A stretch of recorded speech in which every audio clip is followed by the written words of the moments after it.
مطالبہ ہے تاکہ تمام انسان چاہے وہ اجنبی یا خاندان فرد یا ماں بیٹی داماد بیوی باپ بیٹی کسی پر ظلم نہ ہو۔ اسلام نے ہر فرد کے حقوق بتائے، اس لیے اب ہم مقدمے کی شکل میں بندوں کے حقوق کے سماعت فرمائیں گے۔ اب میں پہلے مقدمے کے لیے مدعو کرتا ہوں جس میں والد کے حقوق بتائے گئے ہیں۔ السلام علیکم ورحمۃ اللہ وبرکاتہ۔ وعلیکم السلام ورحمۃ اللہ وبرکاتہ۔ بتائیے آج کیسے آنا ہوا ہے؟ عالی جناب مفتی صاحب، یہ میرا لڑکا خالد ہے، لیکن مجھے اس سے بڑی شکایت ہے۔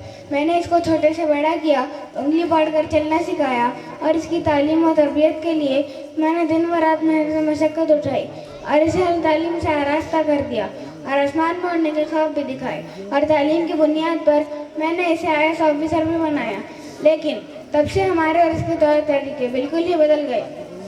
نہ ہی تو اسے ہماری ادب و احترام کی فکر ہے اور نہ ہی تو حقوق والدین کے پاس و لحاظ کی، نہ کبھی سیٹوں میں بات کرتا اور نہ ہی تو ہمارے حقوق مانتا، بلکہ یہ تو اپنے دوستوں مبارک کے سامنے یہ تک کہہ چکا ہے کہ ابھی تو ان بوڑھا بوڑھی کو گھر میں رکھ رہا ہوں، پر کل میری شادی ہو جائے گی تو انہیں اولڈ ہاؤس ڈال دوں گا۔ مفتی صاحب، شاید کہ آپ کی بات اس کے دل میں اتر جائے اور میرا رکت جگر اور نور نگر جہنم کی آگ سے بچے۔ خالد، تمہارا اپنے والدین کے حقوق کا پاس و لحاظ نہ کرنا، ان سے سیدھے منہ بات نہ کرنا، دوست بابا کے سامنے انہیں بڈھا بڈھی کہنا اور انہیں اولڈ ہاؤس میں بھیجنے کی بات کرنا، یہ والدین کے ساتھ بد تہذیبی اور بدسلوکی ہے، جبکہ انسان کو والدین کے ساتھ حسن سلوک کا تاکیدی حکم دیا گیا ہے۔ اللہ تعالیٰ نے والدین کو جو حقوق بیان فرمائے ہیں وہ یہ ہے: پہلا، والدین کے ساتھ حسن سلوک کرو، یعنی نوکرو کہرو اور اولڈ ہاؤس کے رحم و کرم پر انہیں مت چھوڑو۔ نمبر 2، والدین کی اطاعت و فرما برداری کرو۔ نمبر 3، والدین کے حق میں دعائے رحمت و مغفرت کرتے رہو۔ حضور اکرم صلی اللہ علیہ وسلم نے دریافت فرمایا، ما حق والدین، والدین کا کیا حق ہے؟ تو آپ صلی اللہ علیہ وسلم نے فرمایا، ہما جنتک و نارک، وہ دونوں تمہاری جنت بھی ہے اور جہنم بھی ہے۔ یعنی والدین کے حوالے سے معاشرہ بنتا بھی ہے اور بگڑتا بھی ہے۔ یہ اللہ کی وہ نعمت ہے جس سے تم دنیا اور قوم میں سرفراز ہو سکتے ہو۔ لہذا خالد، تم اپنے والدین کو ستانے سے بچو، کیونکہ ممکن ہے کہ آج تم اپنے والدین کو ستاؤ گے اور کل تمہاری اولاد تم کو ستائے گی، اور اس کا آتے دن مشاہدہ چلتا رہے گا۔ السلام علیکم مفتی صاحب، آپ نے مجھ نادان کو جہنم کا ایندھن بننے سے بچا لیا۔ آج سے میں توبہ کرتا ہوں کہ آج کے بعد اپنے والدین کو کبھی نہیں ستاؤں گا۔ السلام علیکم۔ اس کے بعد بیٹوں کے حقوق بتانے کے لیے دوسرے مقدمے والے حاضر ہو۔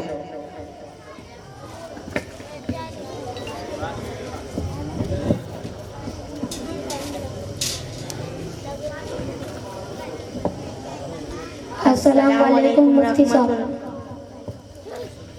وعلیکم السلام، خیریت سے تو ہو؟ کیسے آنا ہوا؟ جناب مفتی صاحب، یہ میرے والد صاحب ہے۔ میں جانتا ہوں کہ اس دنیا میں آنے کے سبب ہے اور باپ جنت کا دروازہ ہے، مگر مجھے انہیں ابا کہنے میں بھی شرم محسوس ہوتی ہے، کیونکہ مجھے اچھی طرح سے یاد ہے جب سے مجھ میں شعور بیدار ہوا یہ مجھے آج تک کوستے رہے اور میرے وجود بجائے رحمت کی زحمت سمجھتے رہے۔ میں نے جب عربی مدرسہ یا سرکاری اسکول میں تعلیم کا اظہار کیا، انہوں نے مجھے ڈانٹ ڈپٹ کا خاموش کر دیا اور کہا کہ پڑھ لکھ کر کیا کروں گے؟ کیا مسلمانوں کو نوکری ملتی ہے؟ ہاں، اپنے محلے کے کتنے لڑکے عالم فاضل BA BCom کی ڈگریاں حاصل کرنے کے باوجود آوارہ رہے ہیں۔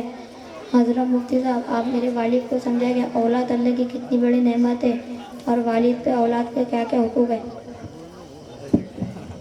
جاوید، آپ کا اپنی اولاد کو کوسنا، ان کے وجود کو بجائے رحمت کے زحمت سمجھنا، اسی طرح اپنی اولاد کو تعلیم نہ دلوا کر انہیں کھیتی باڑی یا مزدوری وغیرہ میں لگا دینا اور یہ کہنا کہ پڑھ لکھ کر کیا کرو گے وغیرہ، یہ سب نامناسب کلمات ہیں جن سے بچنا چاہیے۔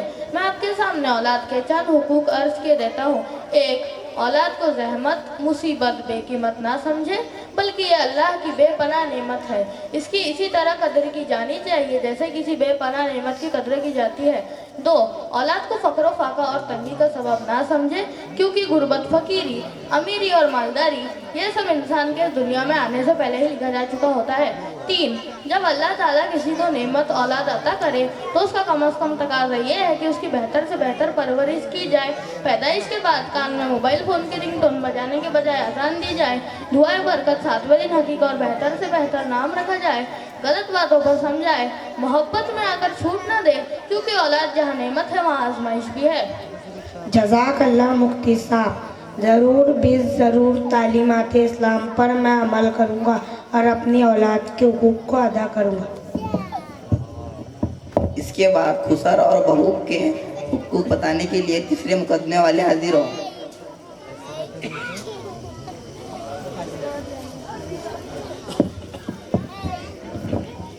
अस्सलाम वालेकुम मुफ्ती साहब। वालेकुम अस्सलाम, खैरियत है? तो कैसे आना हुआ?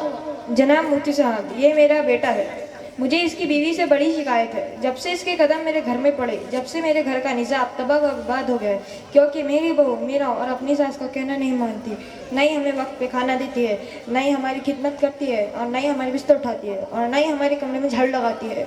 दुख दर्द में राहत आसानी तो बहुत दूर की बात, ऐसे बातें सुनाती है कि तकलीफ़ में इजाफा हो जाए। मसलन ये कहती है, क्या हुआ, बुढ़ापे में ऐसी तकलीफ़ें आती रहती है। और ये मेरा बेटा उसे कुछ नहीं कहता और उसकी तरफदारी करता है। ज़रा उसे समझाइए कि वो अपनी बीवी को हमारी खिदमत की अतात ताकीद करे। बेटा, आखिर आप अपनी होम मिनिस्टर बेगम साहिबा से ताकीद करें कि वो अपने खुसरो और खुश दामन के साथ अच्छा सुलूक और अच्छा बर्ताव करें, क्योंकि कल को तुम दोनों भी किसी के खुसरो और खुश दामन बनोगे। आबिद साहब, अगर आप दोनों मियाँ बीवी अपनी बहू को अपनी बेटी की तरह समझते तो इस तरह की शिकायत आपकी ज़बान से कभी ना निकलती। आज हर घर में सास बहू और खुसर बहू के दरमियान इसी बात से झगड़ा और शिकवा है कि हमारी बहू हमारा कहना नहीं मानती, हमारी खिदमत नहीं करती। ये सब शिकवे शरीयत, नवाकफियत और जहालत की बिना पर है, और सास ससुर की खिदमत करना बहू पर वाजिब और ज़रूरी नहीं, बल्कि अगर वह सास ससुर की खिदमत करती है तो ये उसका सराफा एहसान है। वैसे भी घर का काम काज और खाना पकाना बहू की कानूनी जिम्मेदारी नहीं बल्कि अखलाकी जिम्मेदारी है, और आप सल्लल्लाहु अलैहि वसल्लम की अज़वाए मुतहरात घर का काम काज और जिम्मेदारियाँ खुद ही अदा करती थी, और सहाबा के घर का भी यही मामूल था, और आप सल्लल्लाहु अलैहि वसल्लम की अपनी बेटियों की तरह ज़िंदगी भी यही रही। ख़ास तौर पर हज़रत फ़ातिमा रज़ियल्लाहु अन्हा घर की जिम्मेदारियों को खुद ही अंजाम देती थी। शुक्रिया मुफ्ती साहब। इसके बाद से मैं अपने बहू की हरफ शिकायत ज़बान पे नहीं लाऊंगा और उसकी खिदमत को एतात ताकीद करूंगा, ना कि अपना हद। जज़ाकल्लाह मुफ्ती साहब। बहनों का हक बयान करने के लिए वकील की शक्ल में चौथे मुकदमे वाले हाजिर हो।